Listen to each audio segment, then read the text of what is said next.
Hi everyone, and welcome to today's webcast, Hacking Retirement Planning, How to Increase Spending and Watch Your Estate Grow. My name is Michael Jurishi, and I go by MJ. I oversee business development at Equity Access Group, and I will be your host today. Today we're going to talk about the story of a financial advisor who discovered a unique approach to retirement planning and how what he did allowed his client to increase spending while their net worth nearly doubled. Throughout the presentation, our goal is to provide you with information that you can directly apply to your own business, including the impending impact of the baby boomer generation on millions of financial plans, a financial tool that you can implement to increase cash flow for clients and their portfolio values during retirement, the three main issues facing retirees,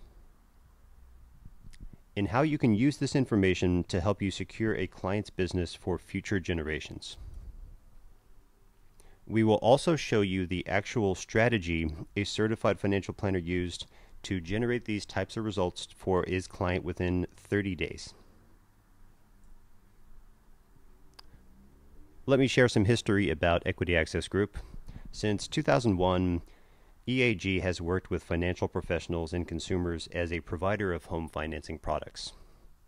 Starting about 1 year ago, we began to notice a new trend where a number of newly retired homeowners and their advisors came to us to request a reverse mortgage. And what caught our attention was how they were being used, specifically not as a last case resort to sustain retirement or just to make a portfolio last. In fact, it was just the opposite. They were being used as proactive and strategic income planning tools for clients nearing or in their retirement. And what we found was a part of the financial community had already started to show that clients were able to benefit from reverse mortgages in unique ways. As a result, their advisors saw that portfolios finally stopped dropping and started growing. Since then, we've spent thousands of hours doing the research and learning how to use a reverse mortgage to help current and future retirees live financially safer and more enjoyable lives. Our goal is to share with you the proven tools and resources to help you effectively communicate and use these strategies with your clients.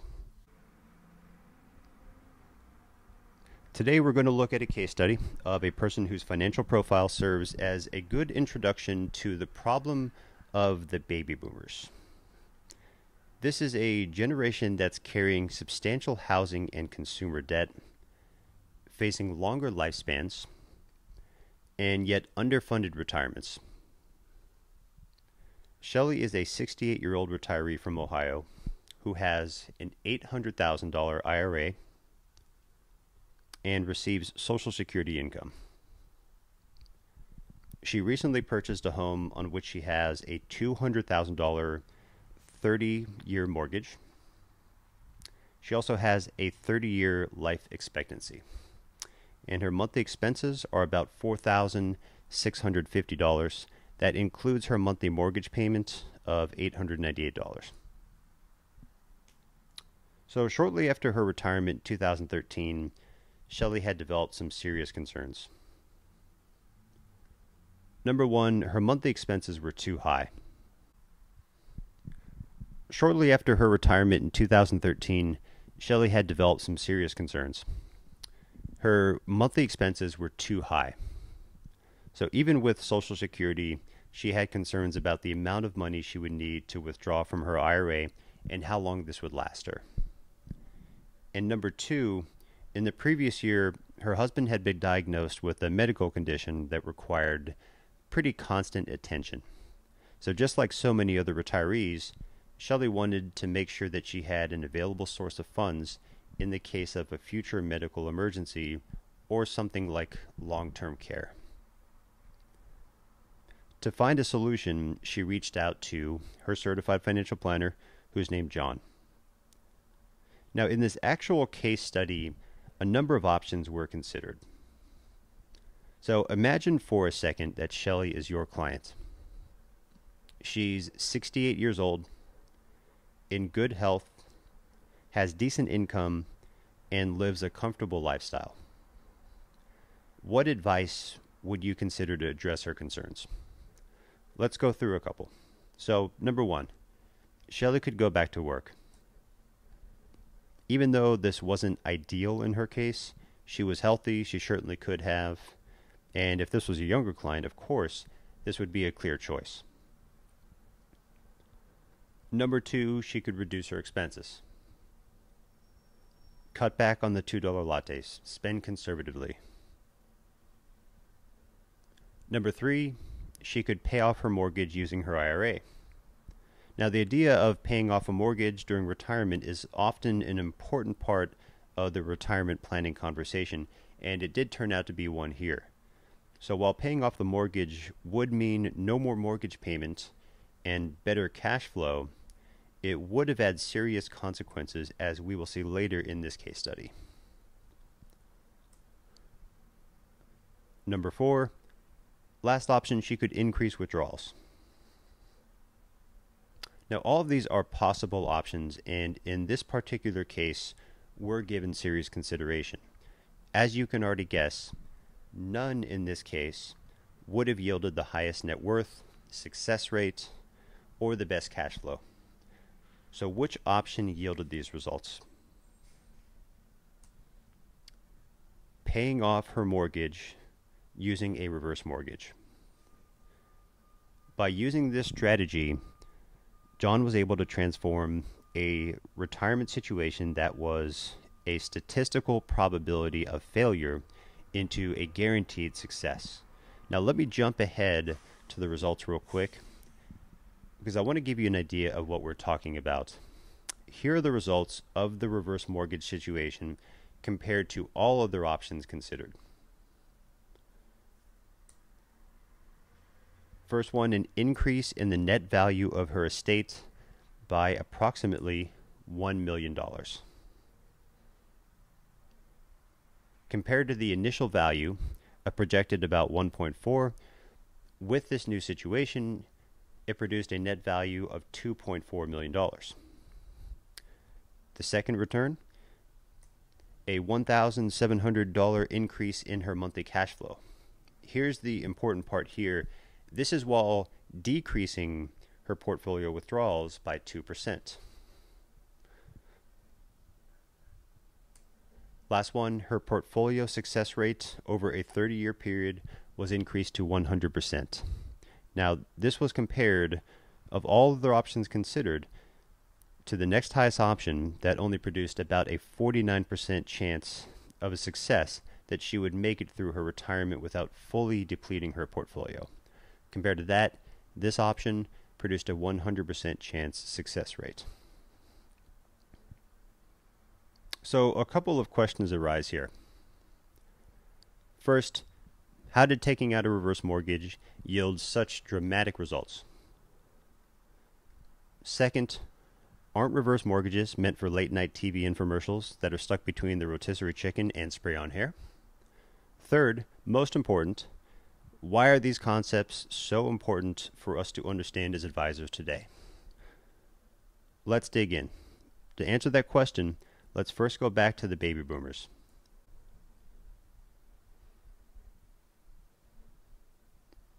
The baby boomer generation represents the largest population bubble in history, with over 78 million people.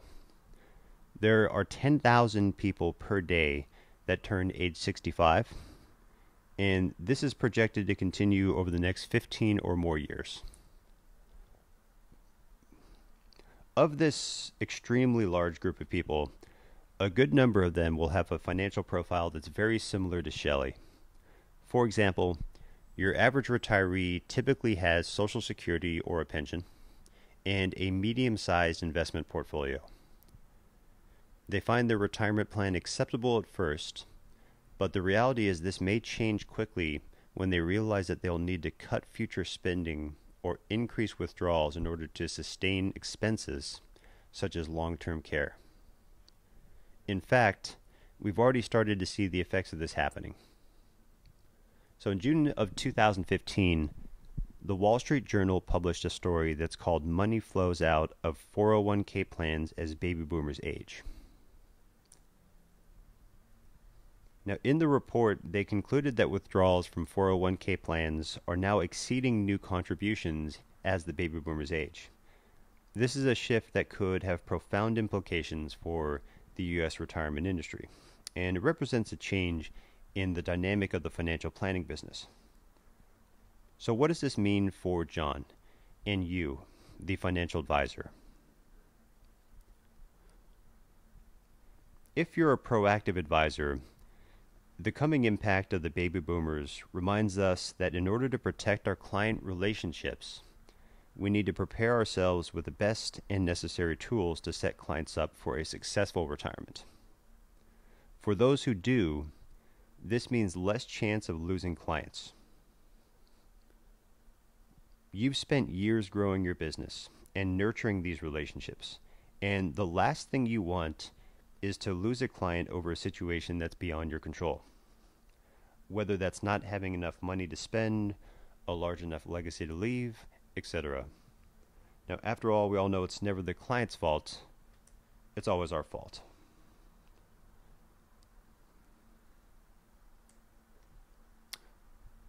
So what are the baby boomers spending their money on?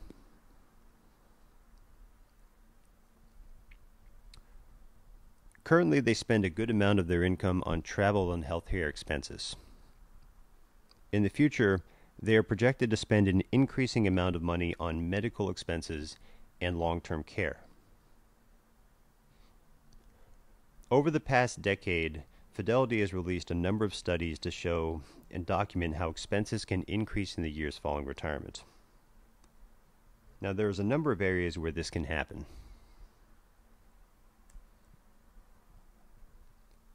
Fidelity's retirement healthcare cost estimate reveals that a couple both age 65 and retiring this year can now expect to spend an estimated $245,000 on healthcare throughout retirement. That's up from about $220,000 last year. Now, this figure has increased about 29% since 2005, when it was about $190,000. Factors that go into that include longer life expectancies and annual increases for medical expenses. However, the estimate does not include the added expenses of nursing or long-term care. Consider in addition the cost of long-term care then.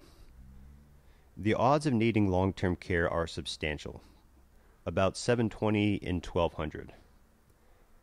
The average cost of nursing home care is about $94,000 per year, and that's per person. In areas of the country such as San Diego, this averages around $130,000 per year. Even in places such as Anchorage, Alaska, it can cost on average $150,000 per year.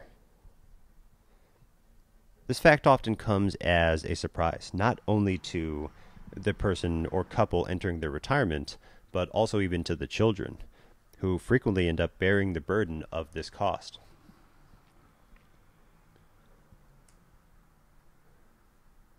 Let's also take a look at retirement spending.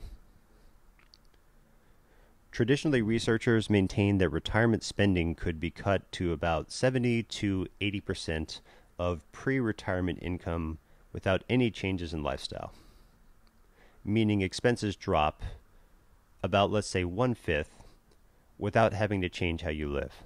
Now, in recent years, studies have challenged this idea. Both Morningstar and Fidelity Investments have published reports about the topic. For example, Fidelity Investments found that the average retiree spending will actually increase in the years following their retirement. Logically, this would make sense. The reality is the baby boomers have spent decades of their life working towards the American dream, when they can retire, buy a sailboat, and sail around the world. With all that time on their hands, spending increases. On top of that, add to costs such as long-term care and medical expenses, and we get the picture. Now, while you could debate studies and data all day long, the one thing that doesn't change is the basic psychology here. This is an overlooked but a important consideration of popular retirement strategies. They ask clients in the latter stages of their life for behavioral change. And think about it for a second. We all do this. How many times have you given your client the following advice? Spend conservatively. Limit the $2 lattes. Don't live outside your means. Great advice. We've all said it at one point, and the clients listen and they nod their heads. But how many can we actually expect to do it? Of course, for many on this webinar, we know the value of conservative spending. But we also know that it may not be in our client's interest or in anyone's interest to ask for behavioral change when the chances of it happening are not very realistic. Therefore, if there's a solution that can allow someone to continue spending as they have without any significant downsides, it would be worthy of consideration. Let's take a look at some of the factors that may increase risk for baby boomers such as Shelley as they enter their retirement years. So around the time a person enters their retirement, an important change happens. The transition from the accumulation phase to the distribution phase. Now, anyone with us today that's a financial advisor or planner is going to be familiar with this. During the accumulation phase, you can take advantage of dollar cost averaging by making systematic buys for your client's portfolio. Because you're adhering to a buy and hold strategy, the monthly or annual fluctuations that happen in the marketplace really don't matter, and your piggy bank is starting to grow. However, as the client enters the distribution phase of their retirement, the dynamic changes.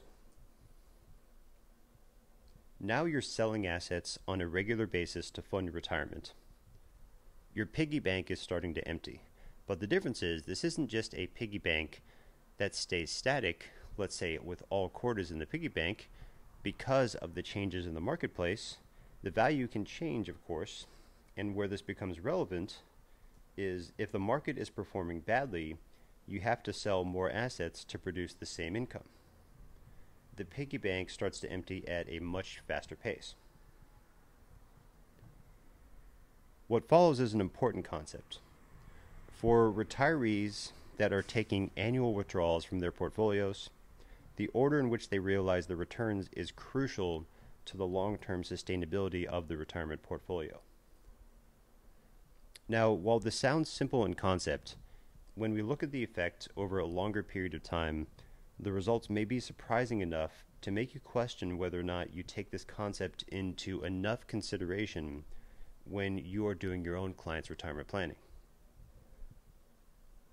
To illustrate how the order of portfolio returns on investment can affect portfolio survival throughout retirement, a company called Thornburg Investment Management did a study where a hypothetical $1 million portfolio was invested into the S&P index from 1989 to 2008, from which 5% annually, or about $50,000, was withdrawn.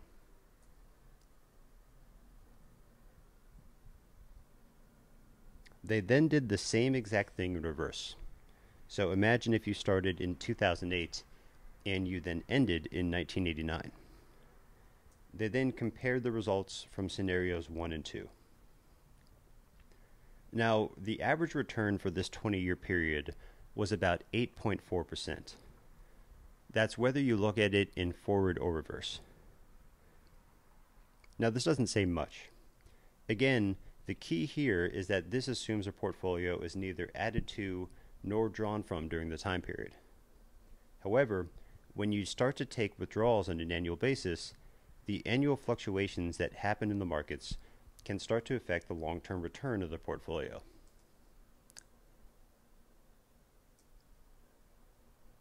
The graph that you see on your screen shows the S&P index over the 20-year period. You're seeing about the first 10 years on your screen, and this shows inverted sequence of returns, meaning the middle column starts in 89 and ends in 2008, whereas the right column is the reverse, starting in 2008 and ending in 89. take a look at the first year of the right column. Imagine for a second that you've just retired and you've entered the distribution phase of your life. You have a $1 million portfolio and you start withdrawing about 5% annually. Now, the very first year you start withdrawing, the index performs at a negative 37%.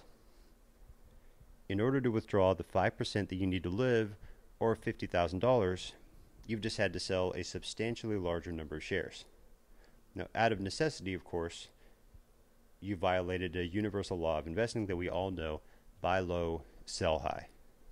So as a result, the portfolio value has decreased.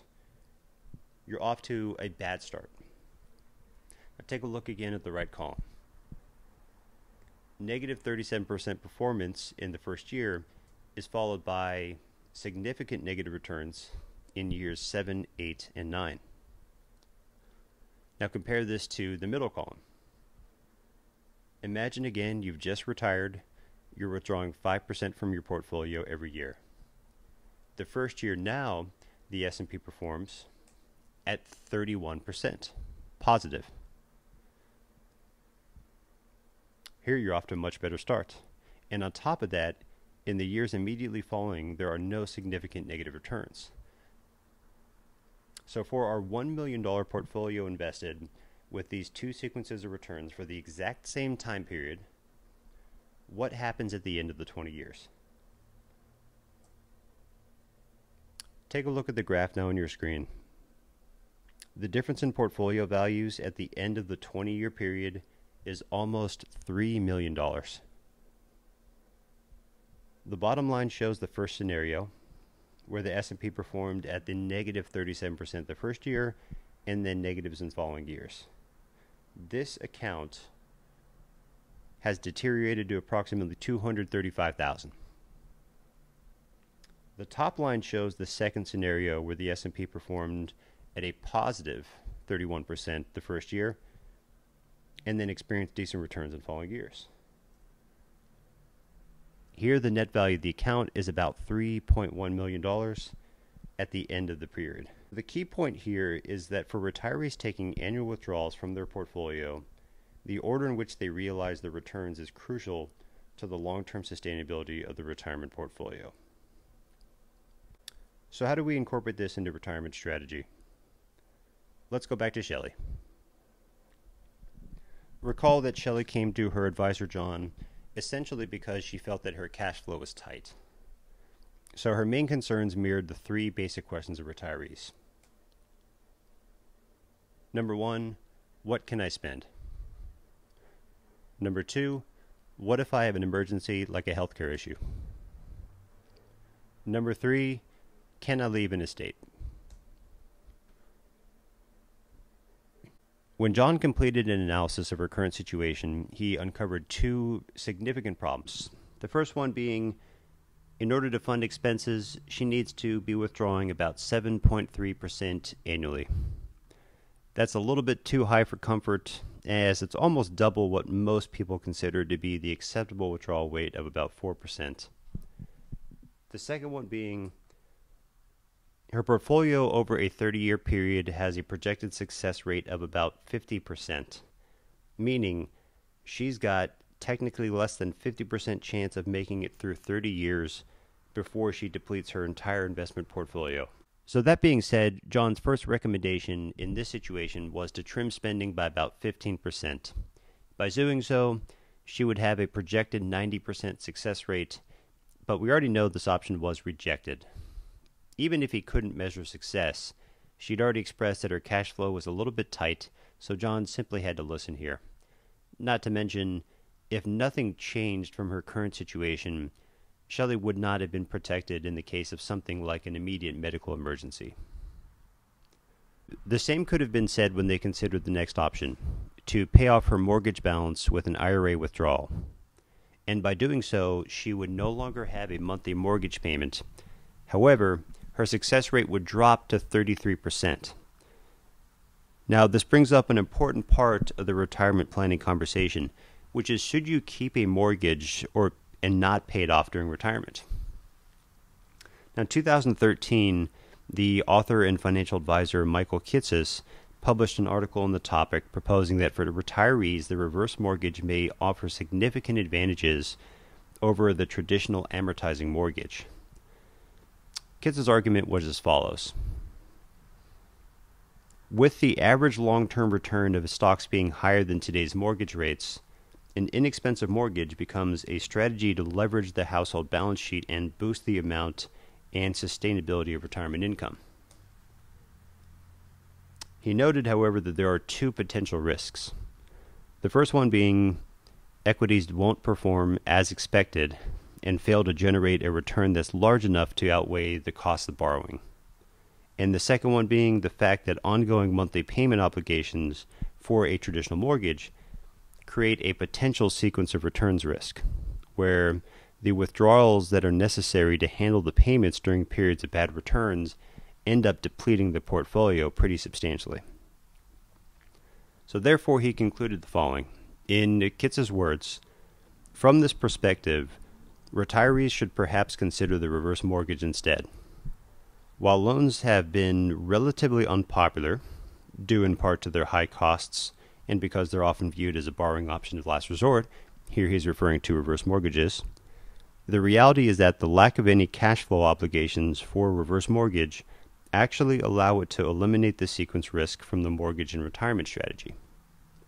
In fact, over a longer period of time, using a reverse mortgage in retirement can result in materially greater wealth when equities do perform as desired, as the reverse mortgage maintains a greater amount of the household leverage, even while reducing exposure to the impact of an unfavorable sequence returns. Applying this to Shelley's scenario, we can now see that Shelley's portfolio clearly needed the leverage of the traditional mortgage. This was part of John's consideration during her retirement planning and part of what led to the final solution. The last option considered was John noted that she was eligible for a reverse mortgage that was large enough to pay off her traditional mortgage. Now, this required some unconventional thinking, as Shelley had only recently taken out a traditional mortgage. The reverse mortgage she qualified for is government insured and FHA guaranteed. In doing so, Shelley would be left with two alternatives. Either a line of credit with about $137,000 or an $823 monthly income draw. Now you'll notice that there are three sections of this graph. The first part is her current situation. The second and third both represent the use of the reverse mortgage with one difference. The middle section, she has her reverse mortgage line of credit. That's an untapped line of credit. And then on the right section, that's when she's receiving the monthly draw. That's similar to an annuity payment of about $823 per month. So let's break these down, starting with option 1. The first panel is status quo. She uses her IRA to fund her mortgage payments. What most people would think is the real payoff here is when she passes away. Under this scenario, she has the most equity in her home, as you can see by the top portion that says net home. Now, unfortunately, as we've already seen, this does not result in the highest net worth. It also brings up a concern for everyone today that's a financial advisor. You're under pressure to make sure that her IRA performs, especially in latter years, and statistically, as shown here, it depletes to $0.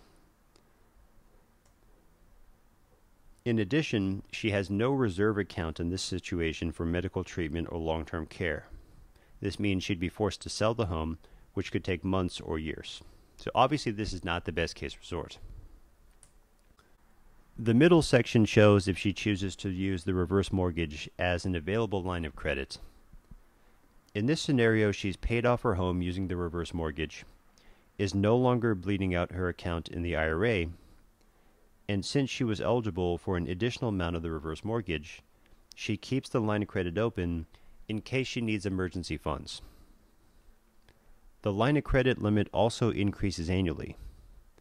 That means she would have an increasingly larger cushion to withdraw from if ever necessary.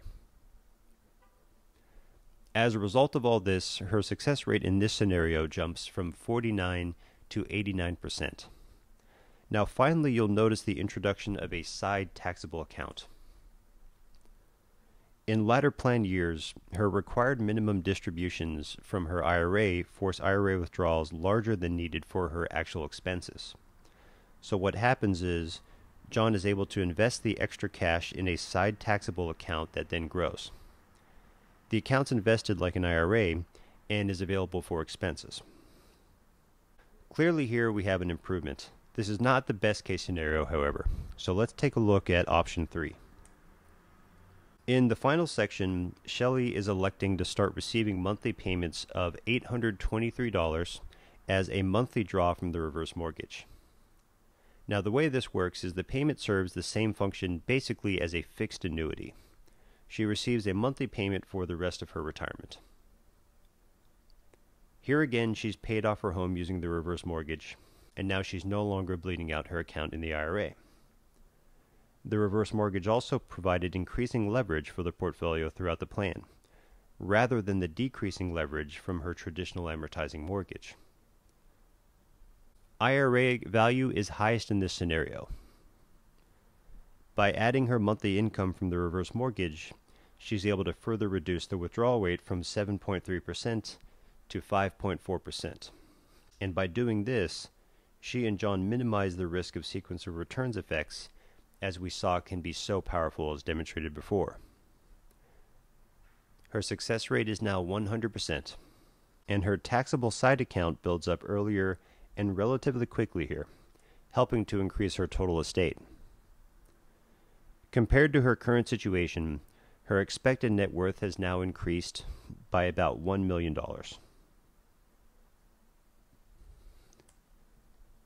Most important here, Shelley's spending is now fully funded every year, and there is a cushion for emergencies, bringing her peace of mind and the comfort of knowing that her heirs will not be put in the uncomfortable position of covering her increasing medical expenses or long-term care.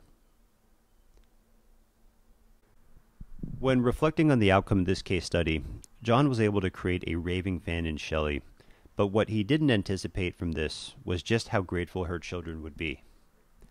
Upon Shelley's passing, her heirs have declared they intend to keep this portfolio under his management for them for many years to come. Our goal in sharing this information with you today is that we can help you achieve similar results in your practice, and that you'll give this option real consideration. We are experts at reverse mortgages, and we want you to call us to learn more.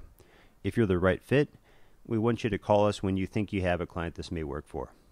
So following this presentation, we'll be sending you a follow-up email with another shorter presentation on some of the myths we hear all the time about reverse mortgages, called Debunking the Myths. At this point, hopefully the last question is, how do I get started? When you start to incorporate reverse mortgages into your client's retirement plans, you'll want to be prepared to discuss the basics.